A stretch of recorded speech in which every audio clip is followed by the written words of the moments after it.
You want to know something I find really, really weird? We live in a society whose members struggle to tell the difference between reality and make believe. And I don't mean that just in the sense that people believe things that aren't necessarily true. I mean, they do, don't get me wrong. Like, there are plenty of people who believe that, Hillary Clinton is running a child sex slave ring from the basement of a pizza shop that doesn't have a basement. There are plenty of people in the world who are so invested in things like conspiracy theories or propaganda or whatever that they cannot recognize that they believe things to be true that are not only manifestly not true, but cannot possibly be true. But that's actually not what I'm here to talk about. I'm here to talk about the other side of that same thing, which is people refusing to believe things that are true. And this can get really, really weird. In fact, it kind of feels like a form of gaslighting. Let me give you a couple of examples to sort of express what I'm talking about here. So I post online rather often on a social media site called Quora, which is a question and answer site. And I talked there a while back about the person that I call my crush. My co-author Eunice and I went to New Orleans on vacation one day, and we ended up doing some inadvertent urban spelunking, which is always a lot of fun. So we found the ruins of an old power plant that had been flooded and apparently just abandoned and left to decay, and spent a couple of hours poking around there. It was really, really cool. And the whole basement of it was completely flooded with water. It was awesome. And I took this picture, which I posted on social media. And somebody replied to that particular post, and he told me that there was obviously no way that I could possibly have taken that picture because it looked far too professional. That's actually what he said. It looked far too professional for anything that I could do. And so what I had done, quite clearly in his estimation, was I had found some pictures online of somebody that I fancied, and I had invented this entire fabricated story about how I was involved with this person, and this person was somebody who was part of my life, and blah, blah, blah, whatever. And on the one hand, yeah, this was kind of an inadvertent compliment because I've actually been sort of an amateur photographer for a number of years. I was into it at one point enough that I actually had a darkroom in my house. And I did quite a lot of black and white photography because I was never really set up for color.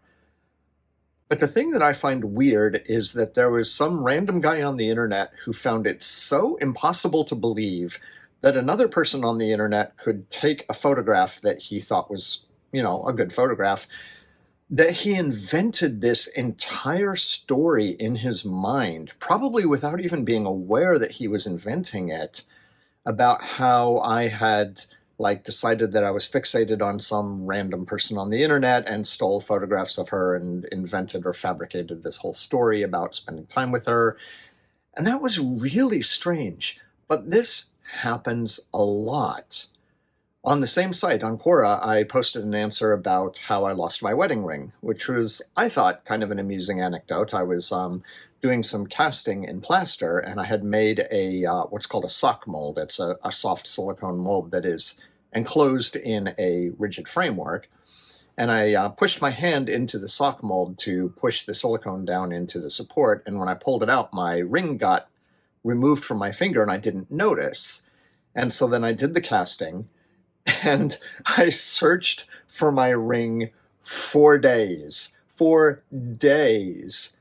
And I didn't find it until I took the plaster casting out of the mold, and there it was. So I posted about this online, and not one but two people told me that obviously I had fabricated this story, it never happened, and I had made it up for reasons, I guess. That's actually one of the most peculiar things about conspiracy theories, too, is that the people who advocate for them can never really give you a cogent explanation for why this conspiracy exists.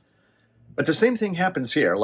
These people could not explain why I would make up a story about losing my ring this way, but they were absolutely convinced that that's what I had done.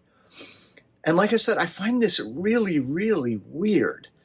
because it's almost like we live in a society that has become so unmoored from basic critical thinking and empiricism and even the belief that facts are real, that we have an entire generation of people who literally lack the ability to tell the difference between fact and fiction. And they find the most absolutely outlandish, peculiar things believable, but they find just ordinary stories to be complete fabrications. And that is so bizarre to me. And I spent some time talking about this with Eunice, the person that I supposedly invented this whole vacation in New Orleans with, about this anyway. And she was like, I think a lot of it comes down to people do not make the choice to say yes to things when they have opportunities to do unusual things or to go on adventures or, to go exploring, say, an abandoned power plant in New Orleans. They just don't do it. And not only do they choose not to do it, but for whatever reason, they refuse to believe that other people do things like that. And that is really, really strange. Like, I've been doing urban spelunking for a really long time. I took this photograph back in 2006.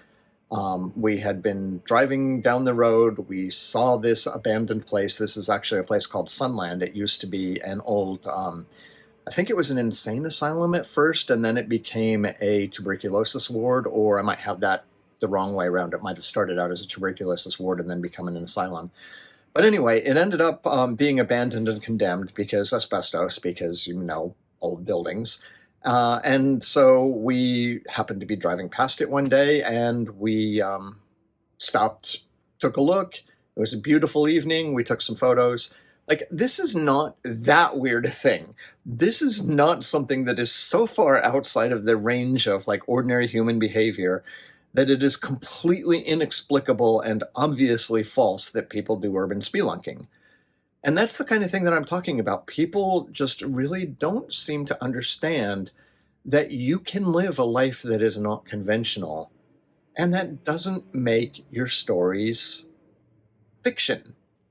This seems like it should be obvious to me. Different people make different choices, different people prioritize different things, different people live in different ways, and yet there are folks out there who find this idea so alien and so incomprehensible that they will literally tell you that you are making things up, even when you post photographs of the things that you do. I think that's really weird. Don't you think that's really weird? I think that's really weird.